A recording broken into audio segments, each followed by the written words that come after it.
Hey guys, Jennifer Hobbs here, your host of Celebrate the Struggle. And today I have the pleasure of being with Joey Richardson, a fellow Army veteran, and his daughter is joining us today.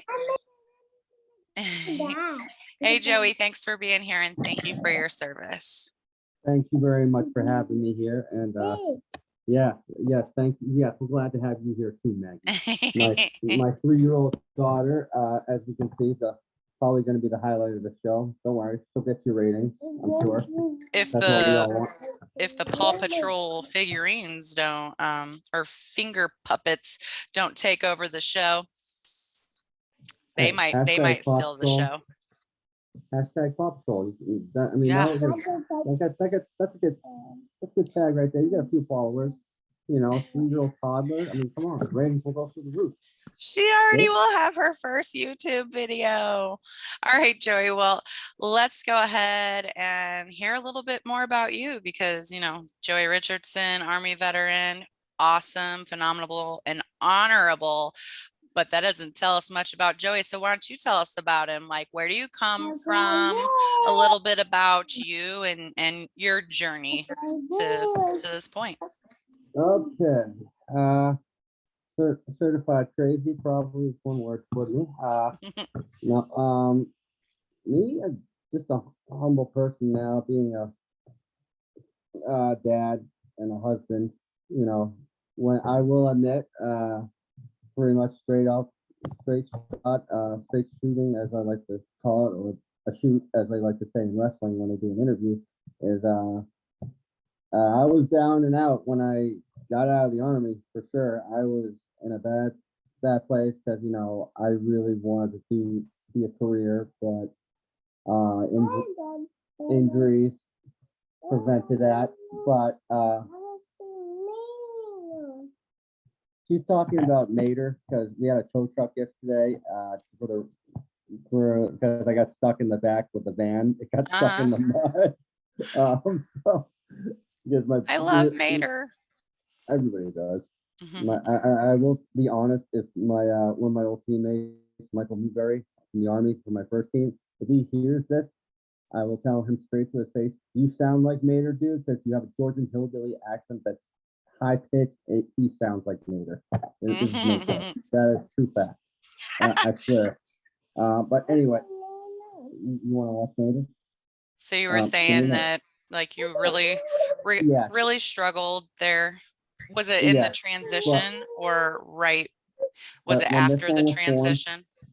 Yes, after the transition, I was struggling. But when this one was born, everything turned around, and pretty much you have to be wrapped around the pinky with everything, right? Yeah. Yeah, Mater's not here. That sounds similar to how I feel about my husband during the time that we were struggling when we got back and we had broke up.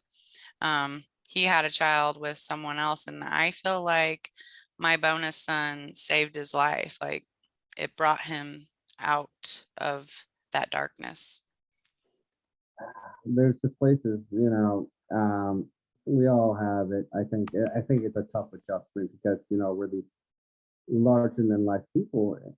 I feel like, because, you know, this is not to brag about it, but, you know, I'm a 4th generation military.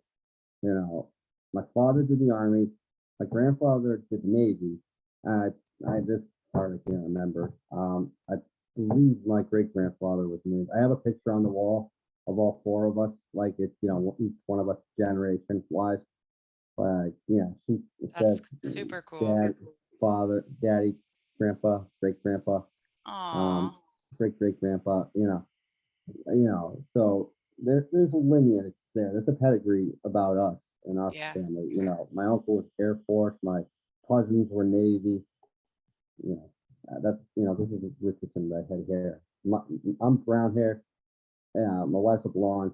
And this is a redhead. And like, if you look at two of my older uncles, both redhead, and my oldest uncle, his 2 daughters, complete carrot tops, and their children are carrot tops. I'm like, it's a redhead thing. I'm telling you, it's a redhead thing. Yes, you are a redhead. You're a fiery redhead with your mother's attitude. Buy stock and sunscreen now. Yes. My husband's a redhead, and so is my bonus son, and we have a lot of sunscreen, and they hate it. So do I, but what else, you know? But back on topic, just like go off sometimes. The thing about I think wearing the uniform is, you know, if we don't go out the way we want, it's very depressing. My wife did the best we could to remind me the positive vibes about going home and you know, seeing people and all that, but that hasn't been really the case. Hmm. Um, you can only, you know, obviously things change, especially if you're gone for that amount of time. I feel like I've only seen certain people the same amount of times I've been in for 8 years. Like it's weird to me, but It is it's okay. weird. I still I talk to a lot. understand that feeling. Yeah, I guess it's, you know, we all are adults now and have kids, and I get it. So I sometimes it gets to me, but it's not really something that should bother me too much. I mean, I still talk to people, and that's what's I important. mean, I wouldn't, you know, shame yourself, or I don't even think that's the words, but say, like it shouldn't bother me, because I get it. It bothers me too. And it's been something I've talked about with people that, um, and it's kind of harsh, and I won't say it depends on what day you catch me or how I'm feeling. But sometimes I feel like when it comes to those relationships with, like, best friends that you've had for a lifetime, even though, like, I'm still best friends, like there's just these years of me not being in a good place, and so not communicating as much and being as good of a friend, where it like makes me feel like that was something that I was cheated out of. And I know cheated is not the words, but that's how I feel sometimes. Mhm. So I get that. And then So what else can you, I appreciate you being honest, saying, like, as you, the transition like was difficult. And I think there's just so much to be said there, so that people that listen are experiencing the same thing, they can get some hope from it and understand they're not alone. But I also think it's very important for people that don't understand, what comes with a military lifestyle, or with, the transition back, and just the war at home that goes on for a lifetime. And so what else do you think, when you said, I was really struggling during that time, what else would you say that left you feeling like you were struggling? oh, Like, what, I guess, let me make that more specific. After having conversations with people and just knowing what I've gone through, um, people, they kind of talk you up in the military, and lead you to believe that when you get out, you're going to be such a valuable asset, and you're going to have all these skills and all these opportunities. And then, you get out, and you're not only dealing with the transition into a completely different lifestyle, but suddenly, like, you don't know what to do with yourself. This has been your norm forever. And then, depending on how that affects your mental health, that it affects your relationships and like your self-perception and stuff like that. So what would you think, either something that you felt like like, was there a point where you identified, like, I'm struggling here and I'm gonna do something about it? Oh, well, you said the birth of your daughter really changed things around. What has, helped you and your wife to just continue through the journey of the transition? I don't think there's. This is just me. I don't think there's much of a transition for me anymore. You know, I've accepted civilian life. Uh, I mean, I'm honestly God blessed with what we have. I mean, where we're living right now, it's not officially our house. Technically, it's my father-in-law's house. He inherited it from his, his father when he passed away, and it was passed down to him and his two sisters. He bought out his two sisters for the property, so because he knew we were getting out. Yes, honey. Yeah, Grumpy. Can you say Grumpy? Yes. Grumpy's the Swedish chef. Mater. Yeah. You want me to call AAA so Mater can come? Okay. I'll get the car stuck again so we can do that and pay out of pocket. So we were very blessed with that. I still struggled. I was very grateful. You want me to put on Mater? Okay, come on, let's go put on Mater.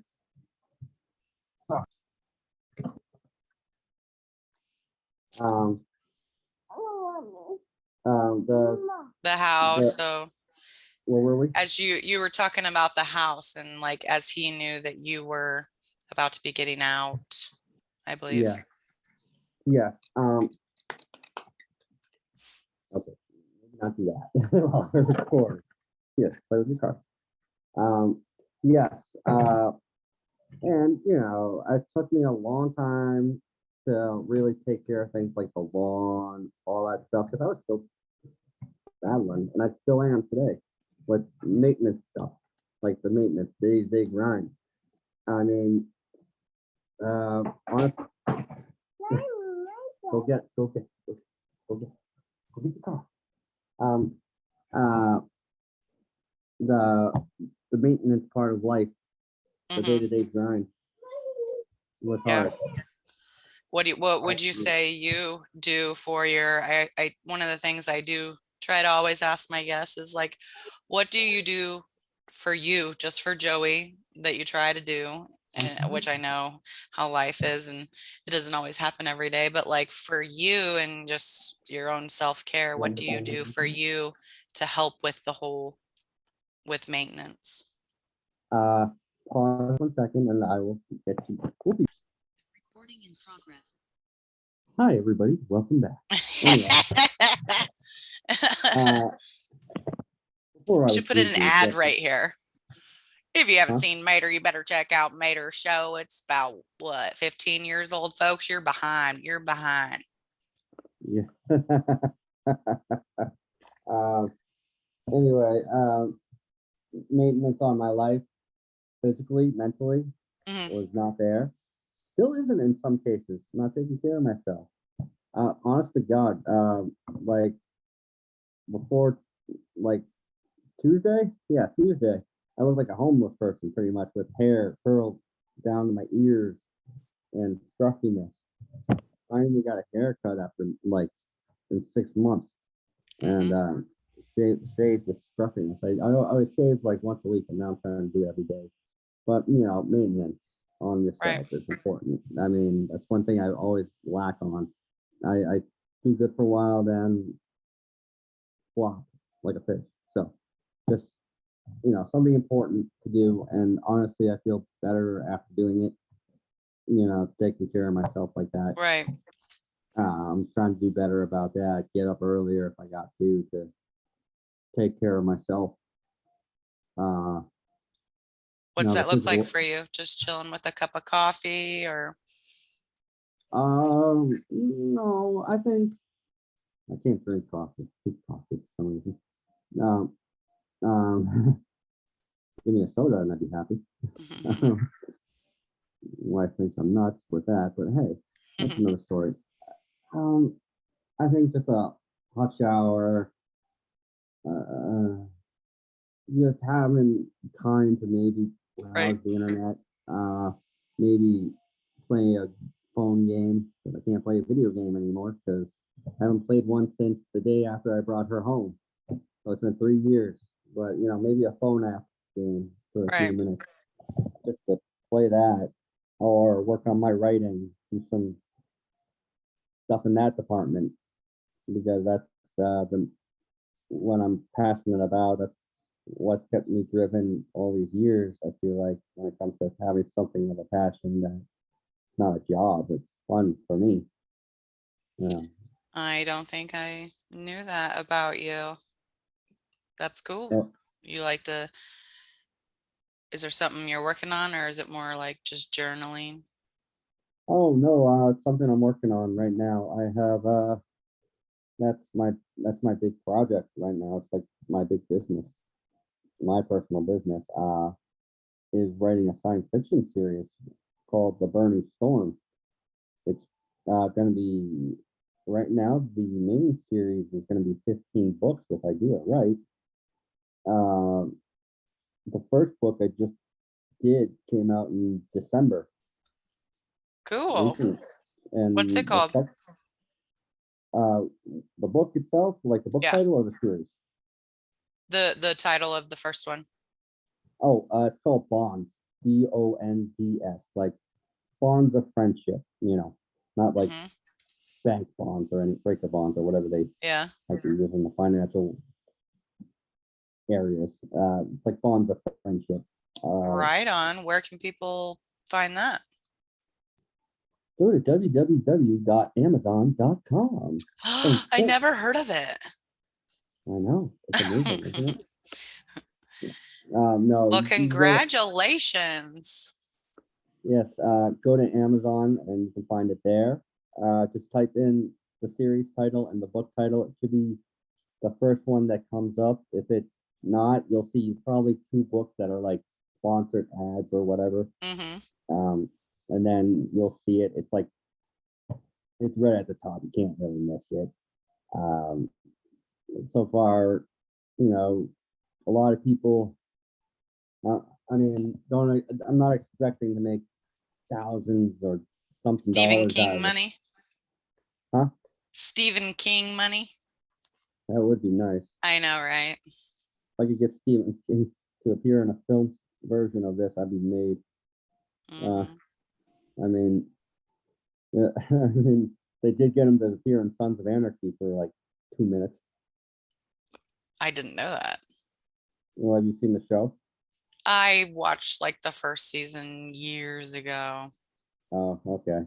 He appeared in the second season for like 2 minutes, but it was just hilarious. I'm like, I didn't know it was him because I haven't seen him in years, and like he's only appeared in his movies and for cameos, but I've never really seen him since then. And he just appeared. I'm like, that guy's creepy, but everybody's like looking at him like he's like someone you don't mess with. And I looked up and it was like the scene, and it's like Stephen King, and it's like, that's Stephen King. Oh my god! No wonder everybody freaked out by him with his actors. I get it now. And we're discussing that in the army, and it's like, that was Stephen King. We got the writer. So like, yeah, well, that explains why this was an hour discussion. That explains the creepiness of why his character. Only have to be in for 2 minutes to make an impression. I listened to his book called On Writing on Audible like 6 to 9 months ago. And that was really interesting to hear his like memoir part of his life. I wrote a book too. I didn't realize that. I didn't know that about you. I told you I'm off my game since the kids are home on spring break, but I published mine in July.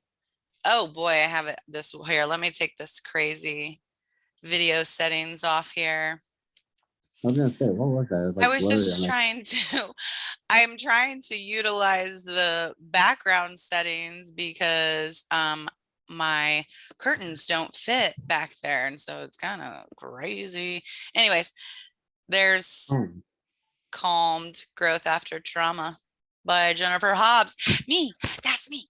But it's a dual memoir of my time and my husband's time in the military. We had met on a deployment in 2004. Actually, today, which this won't air today, but today, March 17th, was the first we rolled into Iraq on March 16th in the early evening time, and it was March 17th at lunchtime, right before we were about to train on how to respond to a mortar attack, as far as going to the bunkers.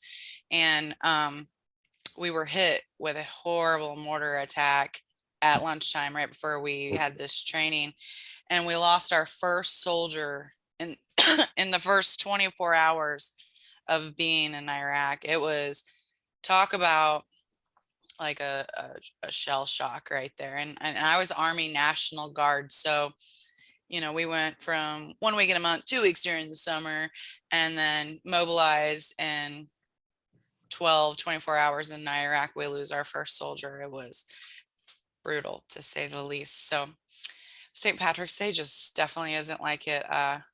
The meaning is a whole nother meaning over here. But congratulations on your book series. That's rad. I love that you like to write too, because you understand that that's such an awesome, that is self-care right there. So like being able to Yeah. tap into that creativity.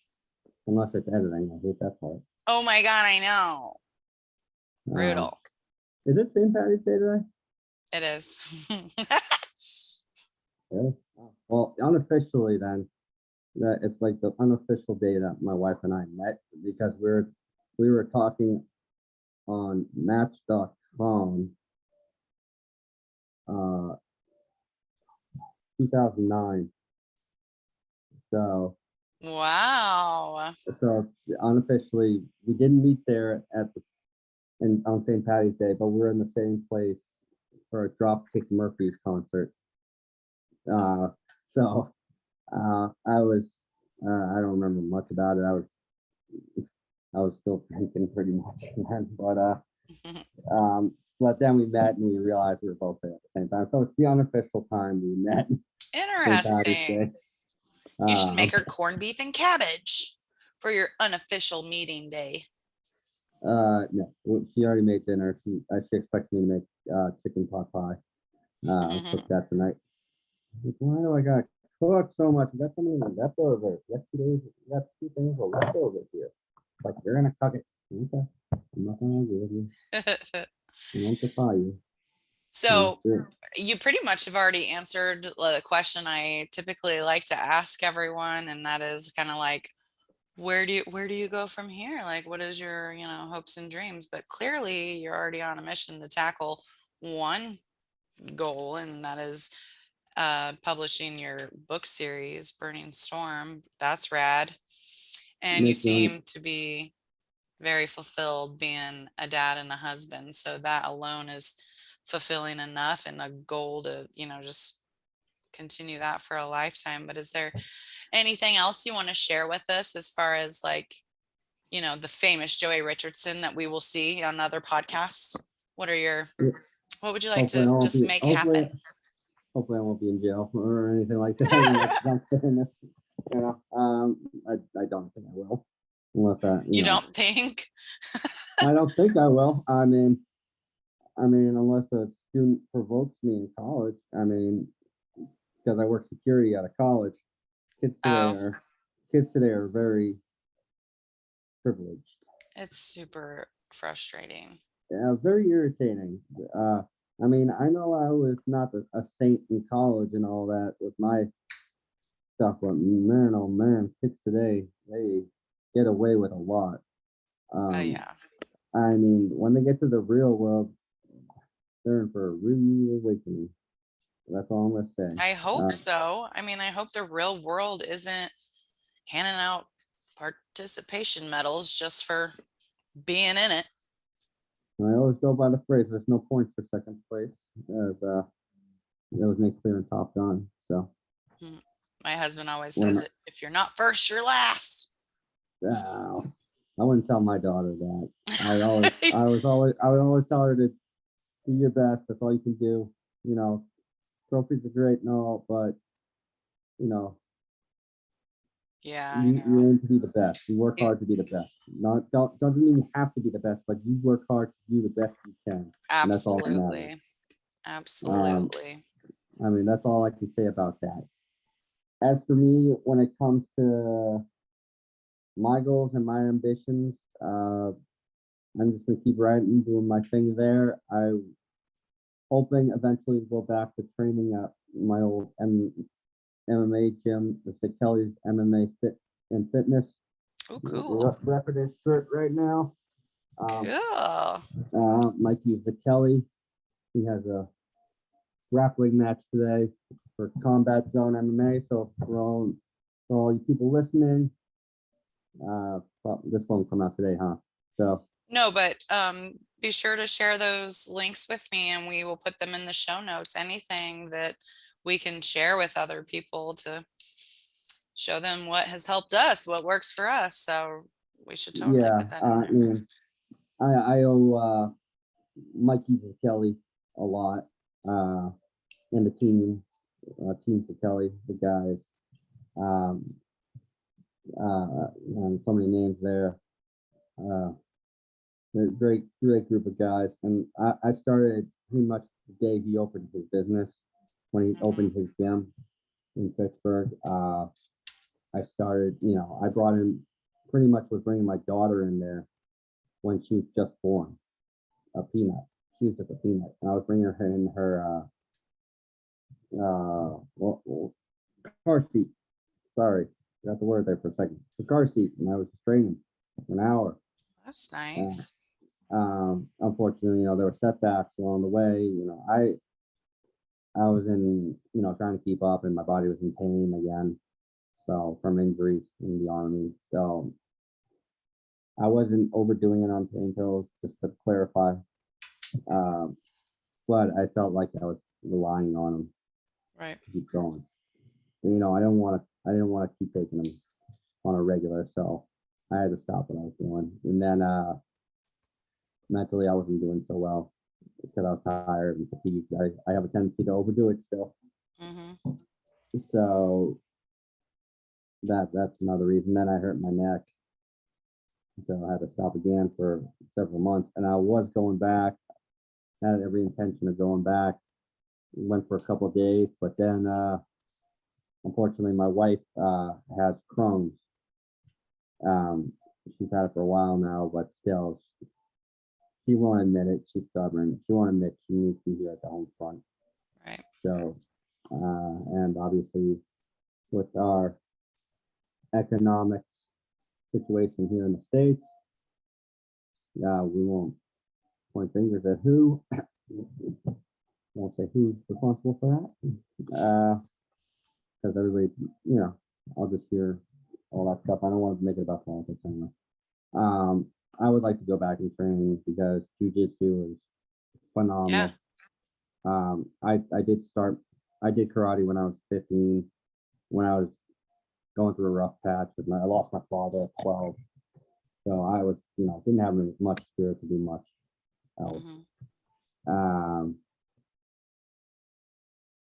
So I would like to go back and do that again. Jiu-jitsu. You should. It's a phenomenal feeling because, one, martial arts is awesome. Great feeling, great, it gives you clarity physically and mentally. Mm-hmm. And everybody's welcoming there. The way Mikey Kelly runs the gym, the ruthless Mikey Kelly. Yeah, that always makes like the biggest difference right there. Like going to a place where it's a community. It's not just a gym. No, he makes it a community. He makes it about the community. He's giving back to the community with Right. this.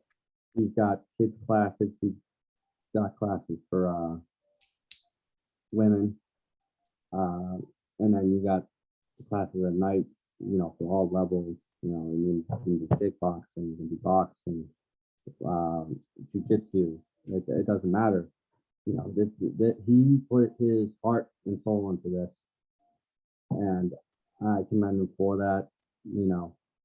I fully support him in his in this endeavor because this, it's phenomenal what he's done. I see where it started and I see where it is now, and it's like it's only been 3 years. It's just phenomenal to me. So hats off to him, and I can't say enough good things about him for that. That's So awesome. I'll always praise him for that. And the guys, how they treated me and respected me. Right. So I'll never say a bad thing about them or them. But yes, I would like to go back eventually and train if, time permitting, and financial permitting. I mean, it does cost money to write a book I mean, cover artists and editors aren't cheap anymore. I mean, the one Mm-mm. I have are very, very obliging with their prices. So it's very, like I said, I'm blessed for that, and I do hope it's it's very satisfying to share it finally with the world because I've been writing since I was 18 years old. 2003, December 2003 is when I started. December 2021, 18 years later, finally put the first one out there. You know, That's it's beautiful. it's a phenomenal feeling, and I had to slow down for a little bit there because I was going a million miles an hour for the past 6 months or whatever. So I was getting sick, like I was legit getting sick for anxiety, all this stuff from not slowing down. Mm. And someone asked me, like, well, how far are you in the third one? I'm like, I got like 11 chapters left. And they yelled at me, hey, you got only 11 chapters left, and the second one's not even out till fall. So come on. Well, I feel like I gotta get it done. Jeez. I know about procrastination over here. Trying Yeah, to I wrap think up the one I'm working on. I want to have it done before the end of March. And I'm like, Jennifer, get it together. So, but it'll happen. It'll happen. oh, I Thank you. know it will. Absolutely. Like, wow. So thank you so much for sharing that all with us. Like, good grief. Like, so, and you just like one more thing came after another. Like, oh, yeah. Oh, by the way, I'm not just an Army veteran, security officer, and an awesome father and husband, but oh, I'm a writer. Oh, I'm a published author. I'm a ninja. I I do a just, lot of stuff. I yeah, like. Hey, very I'm cool. a I'm an event. I love a lot of things. It's just who I am. I mean, I can go on and on for Hmm. what inspires me to write when it comes to creativity. I mean, I'm not the average writer. I'm not Tolkien or Stephen Not the King, average Joe. not the average Joe. Exactly. Mine has a lot of fight scenes. Mine have a lot of combat. It's like I don't try to just have this teen romance crap. I mean, yeah, that's in there. There's the romantic side, but more of a dark romance. If you guys Hmm. ever want to see a dark romance, just watch Let Me In, the movie, or Let the Right One In, which was the Swedish version, the original. About a little 12-year-old boy who meets a girl whose age that's actually a vampire, but it's very dark and graphic. It's not like Twilight where it's sparkling vampires. Kids. Uh, uh, not knocking on that, but still, this is more dark to me, Right. and I think it played a huge role in my writing And when it came to inspiring that, you. inspiring the romantic side. How far this guy's willing to go for this girl.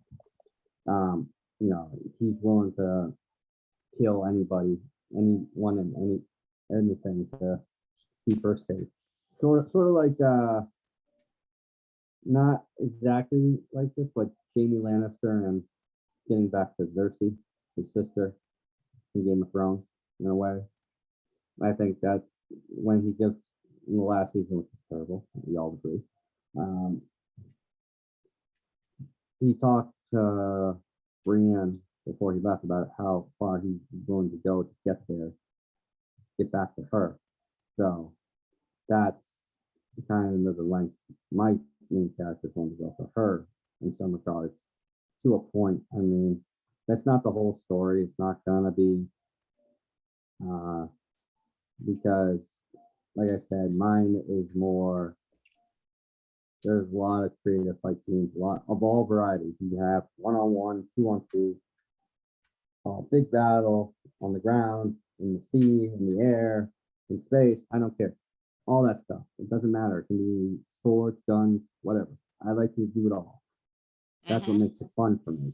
Right. I mean, the creative side of that is to have a creative side to that. You have to really dig deep when it comes to Absolutely. sport for storytelling purposes. And believe it or not, I mean, I've touched on this on Twitter, the tweeter, as I like to say, because I messed that up one day. He said tweeter, um, showing my age. Uh, that one of the biggest ways I got that creative storytelling when it comes to combat scenes is pro wrestling. Believe it or not, pro wrestling, there's some good storytelling out there. When you see matches, you see them culminate to this point, you have this lengthy storyline and it pays off to this good story point, this one epic point. Mm-hmm. That's what I want to give. That's the kind of stuff you look at, for inspiration. It's like, how can you make it Right. How can you drag it out there without not dragging it out too much and making it an epic finish? That's the kind of stuff. Because the next three, when I get done with 4, 5, 6, and 7, I have nothing for right now. Like legit nothing. Like I have ideas, but I have not written anything for that. I have 4 pretty much done in the back pocket, but the 5th, 6th, and 7th are pretty much all gladiatorial fight scenes. In that regard, so that's going to take some work. But the challenge is not trying to repeat yourself, not trying to write the same match or the same fight scene over and over again. Right. And I can, and believe it or not, I've done that so far. It's like, but how can I do it when it's just gladiatorial style for 3 books? When it's like, I'm like, okay, build up these guys, in the first one. Second one, they're kind of at that, reaching that point where they're getting well known. And then the third one is pretty much they're going to escape because they're all slaves, like Spartacus in a way. But the 3 books itself, this is the thing. I will touch on this because it's armor. This is the 5th. The 5th book. The 5th book is pretty much like, to me, is like my uniting of the Avengers in a way. Because even though the other ones don't get as much time, it's me and my original army team of guys, 6 guys, Christopher Lentz, Daniel McKenzie, Sean Ernest, Colt King, Michael Newberry, and Greg Hoyle. So the 7 of us. Bravo Maintenance and 3-1 Cav. It's just a comical group of guys. We were just a comical group of guys. We got 7, pretty much 7 white boys. 6 of them were from the South, pretty much. Southern boys, and I was the Yankee. But it's just, you got this group of guys that will ride together, fight together in any way, shape, or form. We were together for almost 4 years, like a basketball. It's like a sports team in college. We were together for this long. It's like, you just got this camaraderie.